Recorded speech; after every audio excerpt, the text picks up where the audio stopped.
What if I told you that the flying car is not a futuristic dream, but a dangerous metal-twisting reality, one that has been killing test pilots and burning millions of dollars since 1946? Welcome to Ultimate Machinery. You have been lied to about the history of aviation. Today, we are exposing the 10 most bizarre, highly classified, and absolute craziest flying cars that government regulators desperately tried to bury. Do not even think about clicking away, because the #1 vehicle on this list is fully electric and legally flying right now. Hit that subscribe button immediately and let us uncover the truth. Let us start right after World War II in 1946 with the Fulton Airfibian. The American public was riding a massive wave of technological optimism. Now, inventor Robert Fulton Jr. decided it was time to take the daily commute to the clouds.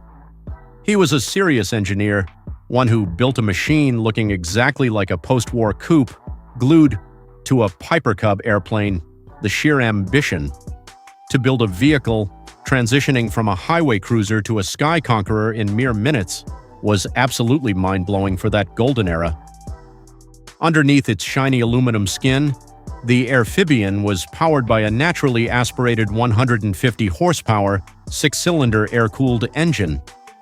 That rugged powerhouse was responsible for both spinning the 3-bladed propeller and driving the rear wheels.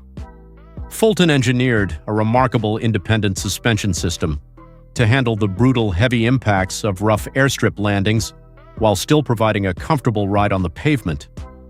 To transition, the pilot unlocked heavy-duty mechanical latches, detached the entire rear fuselage and wings, left them sitting at the airport, and drove the cabin away. Look at this. Here is where we must talk about the brutal cost of failure. Despite making aviation history by becoming the very first flying car certified by the Civil Aeronautics Administration, the Airfibian was a total financial black hole. Fulton burned through his massive development budget trying to perfect those heavy mechanical linkages. Without reliable financial backing to mass-produce this 3,000-pound machine, the company collapsed. It was an engineering triumph, but a commercial disaster. If you think bolting wings to a car is wild, wait until 1949. Enter the Taylor Aerocar of 1949. Moulton Taylor looked at Fulton's design and found a fatal flaw. Absolute.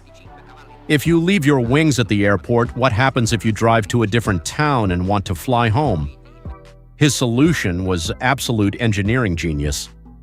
The Aerocar did not just leave its flight components behind, it folded its wings backward, allowing the car to literally tow its own tail section on a built-in trailer.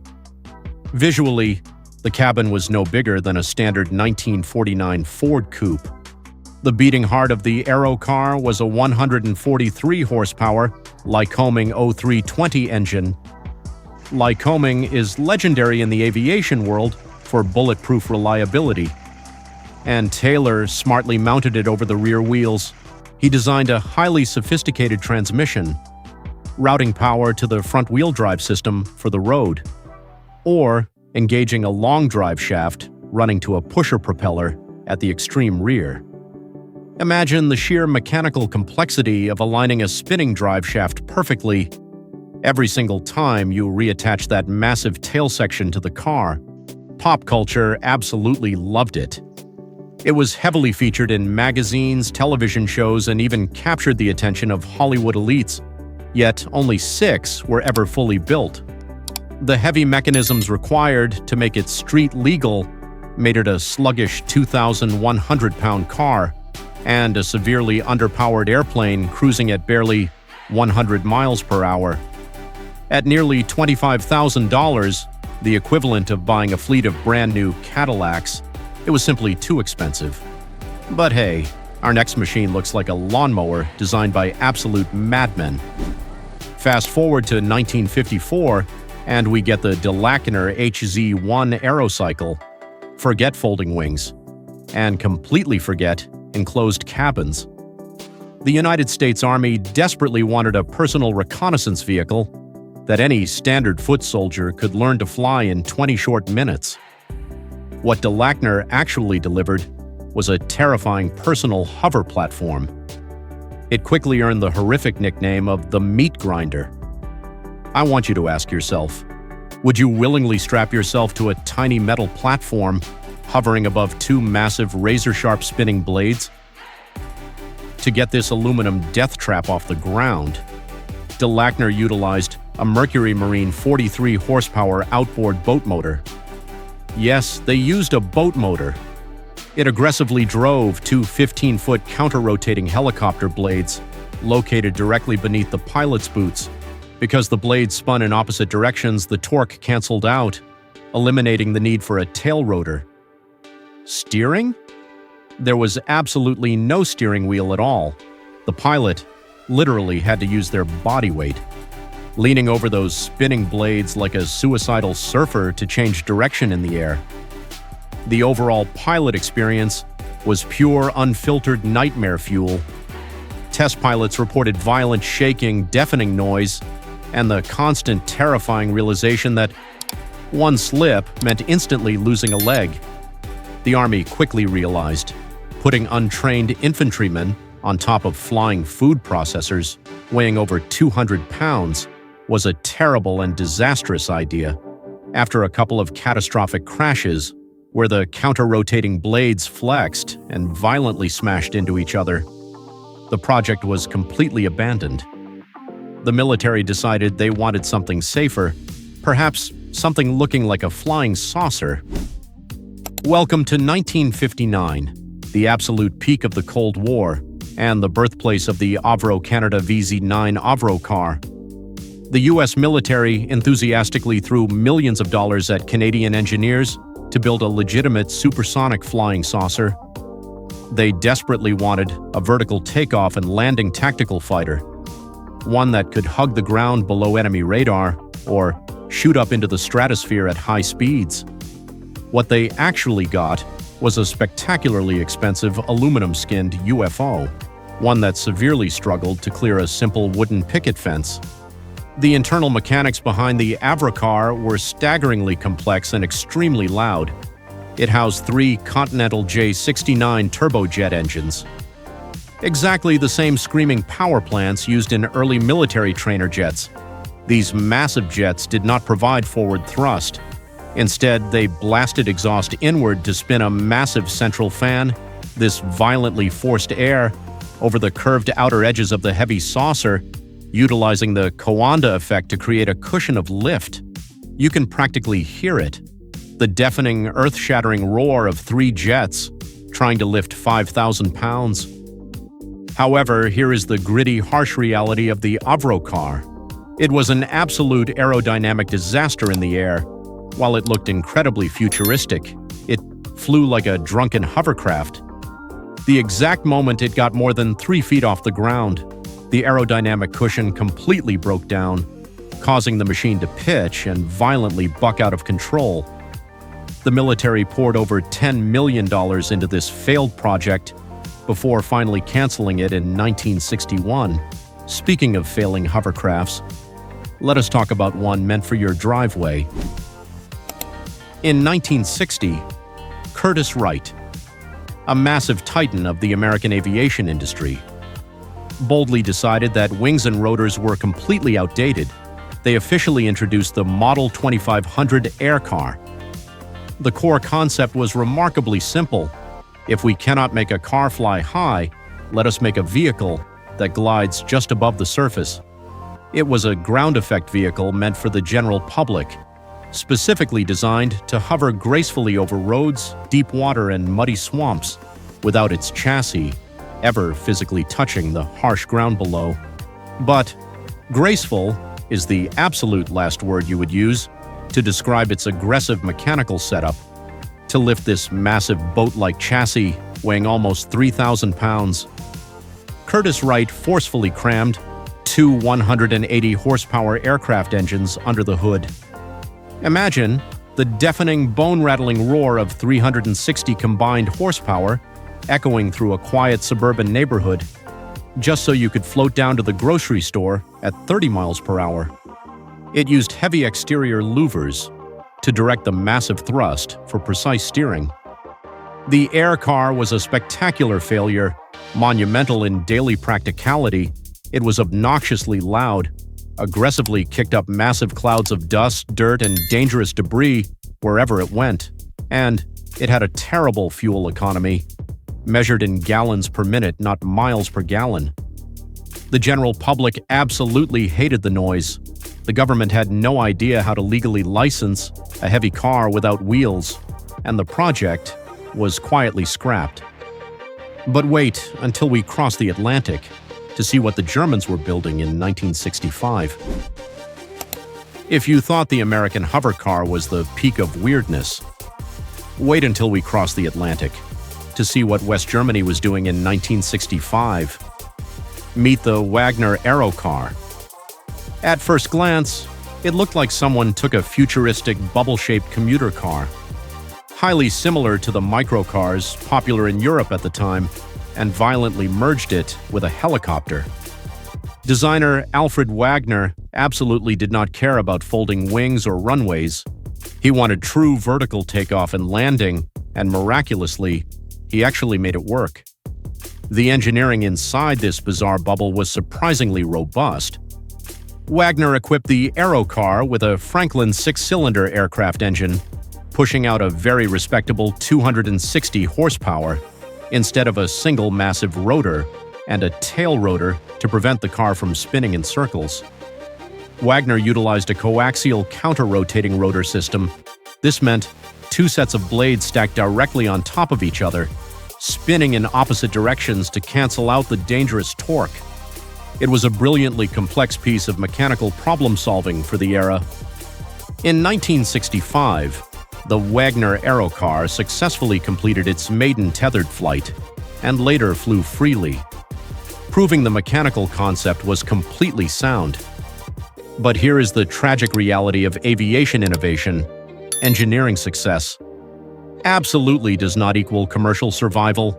The mechanical complexity of those coaxial rotors required intense, expensive maintenance, and the vehicle was simply too strange for the general public or the military to adopt. It quietly faded into obscurity. But speaking of expensive projects fading away, we must talk about the most infamous flying car ever. Enter the Moller M400 Skycar. For anyone growing up in the 1990s or early 2000s, this cherry-red futuristic machine was the absolute face of the flying car dream. Dr. Paul Moller spent over 50 grueling years and an estimated $100 million trying to put a Skycar in every single American garage. It looked exactly like a fighter jet, ripped from a science fiction movie, featuring 4 large exterior nacelles that housed a truly terrifying amount of raw, untested combustion power. To achieve vertical lift, Moller absolutely refused to rely on standard aircraft engines. Instead, he used 8 custom-designed rotopower rotary engines. These were incredibly lightweight, high-revolution power plants, producing a combined 720 horsepower. The core idea was safety through redundancy if 1 or 2 engines suddenly failed. The onboard computers would rapidly adjust the thrust vectoring, preventing you from dropping out of the sky like a rock. On paper, it was supposed to cruise at over 300 miles per hour on standard ethanol fuel. Now, let us talk about the brutal cost of failure and the ultimate reality check. Despite decades of magazine covers, incredibly bold promises, and millions of investor dollars, the Moller Skycar never achieved a single untethered free-flying test. Every single piece of footage you see of it hovering gracefully in the air features a heavy safety crane wire holding it firmly from above. The Federal Aviation Administration's strict regulations, combined with the insurmountable stability issues, turned the Skycar into the world's most expensive lawn ornament. Sometimes, physics always wins. That harsh realization brings us to 2009 and the Terrafugia Transition, after the spectacular vertical takeoff failures of the past. A group of brilliant graduates decided to take a much more realistic approach, legally compliant. They did not build a science fiction hovercraft. They built a roadable aircraft, officially classified under the light sport aircraft category. The Transition is exactly what its name suggests, a highly pragmatic mechanical compromise, slightly awkward-looking, between a compact daily driver and a small private airplane for weekend enthusiasts. Tucked neatly behind the two-seat cabin sits a Rotax 912 engine, generating a modest 100 horsepower. This single, highly reliable aviation engine does double duty for the pilot. On the highway, it smartly sends power to the rear wheels via a continuously variable transmission, allowing you to cruise safely at normal highway speeds. But once you pull up to a local airstrip, you simply press a button and electromechanical actuators unfold the large wings in just under 60 seconds. The power then routes to a pusher propeller. While the Terrafugia Transition actually flew successfully, worked mechanically, and passed numerous strict automotive crash test safety standards, it quickly fell victim to the endless purgatory of 21st century government regulations. It became a terribly mediocre airplane and a heavy, mediocre car, suffering greatly from the added weight of required crash structures and heavy airbags. The classic dream of taking off directly from your suburban driveway was officially dead. You still had to wait in line at a local airstrip. But what if waiting in line looked really cool? In 2023, the Samson Switchblade hit the tarmac, bringing an aggressive high-performance edge back to the flying car market. The Switchblade completely bypassed heavy automotive safety regulations by legally classifying itself as a three-wheeled motorcycle. This massive legal loophole saved hundreds of pounds in overall weight, allowing the vehicle to maintain the sleek, highly aggressive profile of an Italian luxury sports car on the ground, while still packing more than enough aerodynamic punch to confidently take to the open skies above the traffic. The true heart of the Switchblade is a beastly liquid-cooled three-cylinder engine, aggressively pushing out 190 horsepower. On the solid ground, it boasts serious sports car-level acceleration, huge. But the real mechanical magic happens the moment you reach the airport runway, true to its menacing name. The large wings swing out from beneath the chassis, exactly like a switchblade knife, and the tail heavily extends out the back. It fully transforms from a street-legal trike into a high-performance aircraft, capable of cruising at 160 miles per hour. In late 2023, the Switchblade successfully completed its maiden flight in Washington state, proving beyond a doubt that the concept is alive and well. But as impressive as the 190 horsepower engine and the folding wings are, you are still actively burning gasoline, and you are still tightly tethered to a traditional runway. If we want to realize the true original dream, truly, of lifting straight up out of a miserable traffic jam, we absolutely have to ditch the gasoline entirely. That brings us to the absolute bleeding edge of modern reality, the Alef Model A, first unveiled, and granted a special airworthiness certificate in 2023. The Model A looks exactly like it drove straight out of a cyberpunk video game. It is a fully electric car, street legal. That requires absolutely zero runway space to operate. There are no heavy folding wings, no screaming jet exhaust, and definitely no massive helicopter blades threatening to chop your head off during your peaceful morning commute. The engineering hidden behind the Model A is a true masterpiece of modern electric vehicle technology. The entire top of the car is essentially a hollow mesh structure, highly aerodynamic. Hidden quietly inside this porous body are 8 independent electric propellers when you encounter gridlock traffic. The propellers rapidly spin up, lifting the 2,000-pound car vertically into the air. Massive. But here is where it gets completely insane. Once in the air, the entire outer chassis of the car heavily tilts 90 degrees forward to act as a wing. How does the pilot survive that violent rotation? The two-seat inner cabin is completely gimbaled, meaning it stays perfectly level and upright while the rest of the car physically rotates around you.